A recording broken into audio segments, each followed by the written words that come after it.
Ketika perusahaan memiliki kelebihan kas yang menganggur atau tidak digunakan dalam kegiatan operasionalnya, maka kas tersebut menjadi idle dan tidak memberikan return yang berarti. Daripada membiarkannya menganggur, perusahaan dapat menginvestasikannya pada investasi jangka pendek di surat berharga atau sekuritas, baik utang maupun ekuitas. Bila menginvestasikan pada sekuritas utang, maka perusahaan dapat menginvestasikannya pada obligasi perusahaan, surat utang negara, ataupun instrumen utang lainnya yang mudah dipasarkan dan dapat dijual dalam waktu di bawah 1 tahun. Bila berinvestasi pada obligasi, maka ketika obligasi tersebut dibeli di bawah atau di atas nilai nominalnya, maka timbul yang namanya premium atau diskon yang perlu diamortisasi. Namun, dalam kasus investasi jangka pendek pada surat utang, pada saat pembelian, pencatatan investasi adalah senilai harga pembeliannya, sehingga tidak muncul yang namanya premium ataupun diskon, sehingga tidak memerlukan pencatatan atas amortisasi. Jadi, akuntansi atas investasi jangka pendek pada surat utang hanyalah pada saat pembelian, penerimaan pendapatan bunga, dan penjualannya saja. Asumsikan pada tanggal 2 Januari 2021, PT XYZ membeli obligasi dengan nilai nominal 100 juta pada harga 97. Entry atas transaksi tersebut adalah investasi pada sekuritas utang jangka pendek didebit sebesar 97 juta, kemudian kas dikredit sebesar 97 juta. Perhatikan, nilai investasi didebit senilai harga pembeliannya, sehingga tidak ada akun diskon yang digunakan.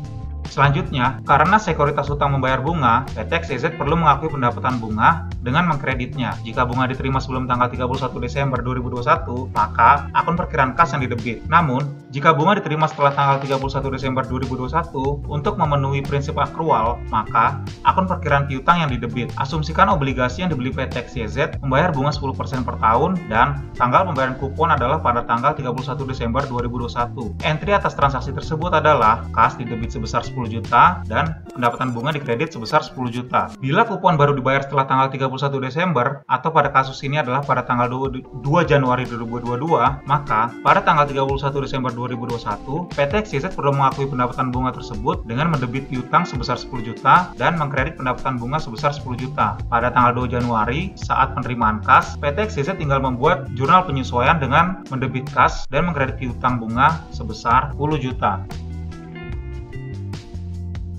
Nah, pada kasus lainnya, apabila obligasi dibeli di antara tanggal bunga, maka harga obligasi tersebut dinaikkan sebesar jumlah bunga yang diakru pada tanggal pembelian. Kenaikan ini perlu didebit ke perkiraan pendapatan bunga untuk mengurangi jumlah bunga yang diperoleh pada saat pembayaran kupon. Asumsikan PT ABC membeli obligasi bertanggal 2 Januari 2021 pada tanggal 2 April 2021 pada harga senilai nilai nominalnya, yaitu 100 juta. Rate kupon adalah 10% dan dibayar tiap tanggal 31 Desember. Atas hal tersebut, bunga yang diakru hingga bulan April 2021 adalah sebesar 2,5 juta yang didapat dengan 100 juta kali 10% kali 1/4. Pengguna 1/4 karena pembeliannya di bulan April atau ketika bunga telah berjalan selama 4 bulan. Atas hal tersebut, harga penjualan dinaikkan menjadi sebesar 102,5 juta atau 100 juta ditambah 2,5 juta. Jadi, entry saat pembelian adalah investasi pada sekuritas utang jangka pendek didebit sebesar 100 juta, pendapatan bunga didebit 2,5 juta, kemudian kas dikredit sebesar 102,5 juta. Perhatikan, harga sekuritas menjadi lebih mahal sebesar bunga yang diakru. Ini agar mengurangi jumlah penerimaan bunga pada tanggal 31 Desember. Pada tanggal 31 Desember 2021,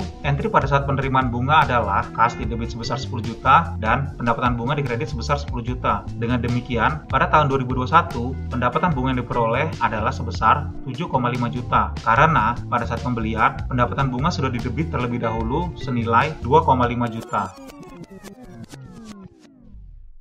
Ketika obligasi dijual, akun investasi pada sekuritas utang jangka pendek dikredit. Selisih antara kas yang diterima dengan biaya perolehan obligasi diakui sebagai keuntungan atau kerugian, tergantung pada nilai penjualannya. Bila kas yang diterima lebih besar dari biaya untuk memperoleh obligasi, maka selisihnya diakui sebagai keuntungan dengan mengkredit akun keuntungan dari penjualan investasi utang. Namun, bila kas yang diterima lebih kecil dari biaya untuk memperolehnya, maka selisihnya diakui sebagai kerugian dengan mendebit akun kerugian dari penjualan investasi utang. Asumsikan PT ABC menjual investasi obligasinya pada harga 104 juta pada tanggal 2 Januari 2021. Ini artinya ada keuntungan yang perlu diakui atas penjualan investasinya. Jadi entry-nya adalah kas di debit sebesar 104 juta, investasi pada sekuritas utang jangka pendek di kredit 100 juta untuk menolkannya, kemudian keuntungan dari penjualan investasi utang diakui dengan mengkreditnya sebesar 4 juta. Sekian video dari Financial Post mengenai akuntansi atas investasi jangka pendek pada sekuritas utang. Jika dirasa bermanfaat, please like, subscribe, and share this video. Sampai jumpa di video lainnya.